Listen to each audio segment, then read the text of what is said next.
आज हम लोग देखेंगे हमारे जो हिंदी का जो क्लास 10th का जो सिलेबस है उसमें आखिर क्या क्या बदलाव हुआ है या कोई बदलाव नहीं हुआ है और किस चीज से कितना प्रश्न पूछे जाते हैं। ठीक है, तभी तो आपका अच्छा मार्क्स बन पाएगा जब आपको पता होगा कि आखिर सिलेबस क्या है क्लास 10th हिंदी सब्जेक्ट में।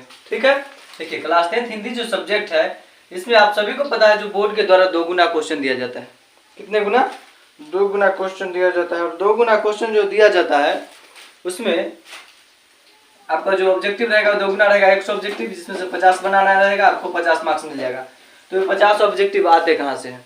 तो 50 ऑब्जेक्टिव में आपका जो बुक है गोधुली बुक, हिंदी का वर्णिका बुक और ये आपका व्याकरण, इससे मिलाकर के 100 ऑब्जेक्टिव दिया जाएगा जिसमें कि आपको 50 बनाना है। ठीक है, आपको बता दें जो आपका ऑब्जेक्टिव जो आने वाला है 5 से 10 के बीच में रहता है आपका वर्णिका से ऑब्जेक्टिव।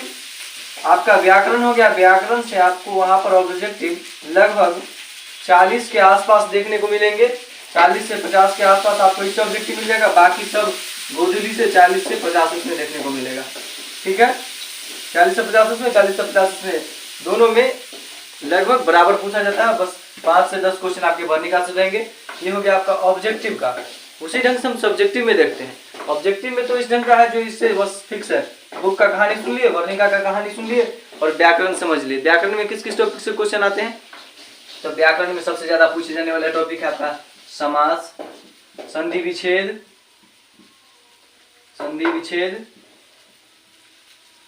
उसके बाद आपका हो गया संज्ञा, उसके बाद आपका हो गया सरल वाक्य, मिश्र वाक्य, मतलब वाक्य का उत्पत्ति की दृष्टि से, मतलब पूरा वाक्य पढ़ लीजिएगा, वाक्य का थ्योरी, जिसमें कि आपका संधि विच्छेद आ जाता है।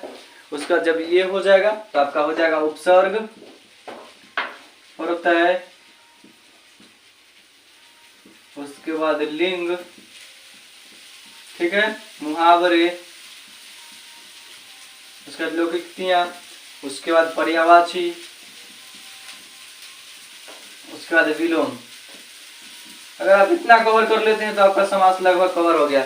एक आध टॉपिक है जो छूट रहा होगा, अदरवाइज लगभग इस जो फिक्स टॉपिक है 2 से 3 या 5 क्वेश्चन समास से देखने को मिलेगा, संधि विच्छेद से 2 से 3 5 क्वेश्चन मिलेगा, संज्ञा से 1-2 क्वेश्चन मिलेगा, उपसर्ग से 1-2 क्वेश्चन मिलेगा, प्रत्यय से 1-2 क्वेश्चन मिलेगा, लिंग से 2-3 क्वेश्चन मिलेगा। तो आपका वहां पर वचन से भी पूछा जाता है, सॉरी क्या बोलते हैं, विशेषण से भी सवाल देखने को मिलेगा, विशेषण से, मुहावरा से मिलेगा, पर्यायवाची मिलेगा और विलोम शब्द मिलेगा। ये व्याकरण का फिक्स टॉपिक है, इससे क्वेश्चन बस ऑब्जेक्टिव में ही पूछा जाएगा, सब्जेक्टिव में व्याकरण से क्वेश्चन नहीं आते हैं। अब देखिए सब्जेक्टिव जो आपका 50 मार्क्स का होता है, इसमें कैसे पूछा जाता है? वहां पर निबंध रहेगा, आपका निबंध रहता है 10 मार्क्स का। कितने मार्क्स का रहता है निबंध? 10 मार्क्स का। अगर आप इसको लगभग 2 पेज में अगर लिख देते हैं, 2 पेज में अगर सही ढंग से लिखते हैं तो आपको 8 से 9 मार्क्स आपको दे दिया जाएगा।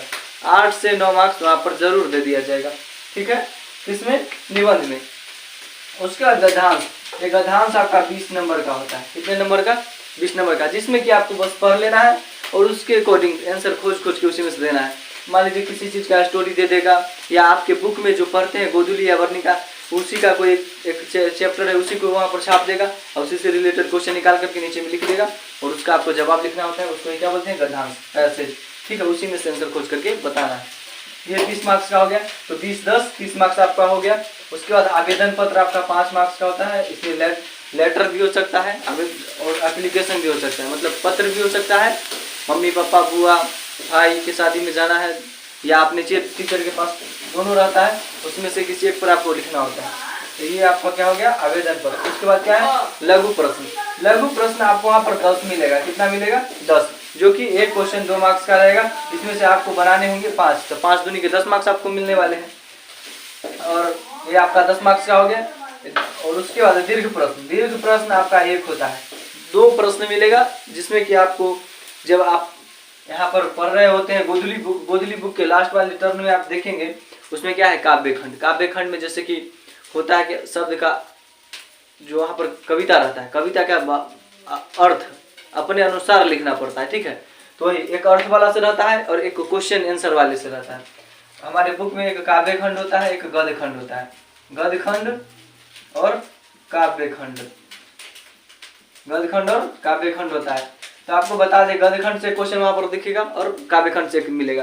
तो दोनों में से एक क्वेश्चन आप बनाइएगा तो आपको 5 मार्क्स मिलेगा। देखिए 5 मार्क्स आपका इससे हो गया, लघु प्रश्न से हो गया आपका 10 मार्क्स, तो 10 5 15 मार्क्स, आवेदन पत्र से 5 मार्क्स, तो कितना हो गया 20 मार्क्स। 20 मार्क्स आपका हो गया किससे, गद्यांश से, तो 40 मार्क्स, 10 मार्क्स आपका निबंध से, तो क्या हो जाता है अपना 50 मार्क्स और 50 मार्क्स इधर। अगर आप यहाँ पर जो टॉपिक दिख रहा है इसको पढ़ लीजिए, पूरा गोधूली का काव्यखंड पढ़ लीजिए, गद्यखंड पढ़ लीजिए और वर्णिका पढ़ लीजिए। वर्णिका तो एक दिन का क्लास है, हमारे चैनल पर अपलोड ऑलरेडी है, जाकर के खोज लीजिएगा वीडियो में और देख लीजिएगा, ठीक है। गोधूली पूरा देख लीजिए, वर्णिका पूरा देख लीजिए, और ये समास, संधि विच्छेद, संज्ञा, उपसर्ग, प्रत्यय, लिंग, मुहावरे, पर्यायवाची, विलोम, विशेषण, इतना देख लीजिए आप। उसके बाद निबंध लिखना कुछ सीख लीजिए, गद्यांश लिखना सीख लीजिए, खुद से प्रैक्टिस कीजिएगा। और प्रीवियस ईयर पेपर को जब आप खरीद के लाइएगा क्वेश्चन बैंक, उसके अनुसार जब मिलाइएगा मैच कीजिएगा, आपको खुद से अगर पढ़िएगा ना प्रीवियस ईयर क्वेश्चन बैंक को, फिर आपको अनुभव होने लगेगा। बस सही ढंग से पढ़िएगा। आवेदन पत्र भी लिखना कोई भारी बात नहीं है, बहुत आसान होता है। लघु प्रश्न भी कर लीजिएगा अगर कहानी सुने हैं तो, और दीर्घ प्रश्न भी कर लीजिएगा कहानी सुने हैं तो, आपको पूरा इस ढंग से क्या हो जाएगा, कवर हो जाएगा। मिलते हैं नेक्स्ट क्लास में और नेक्स्ट सिलेबस को जानेंगे और आपका जो टॉपिक बचा है उसको जल्दी खत्म करने की कोशिश करेंगे।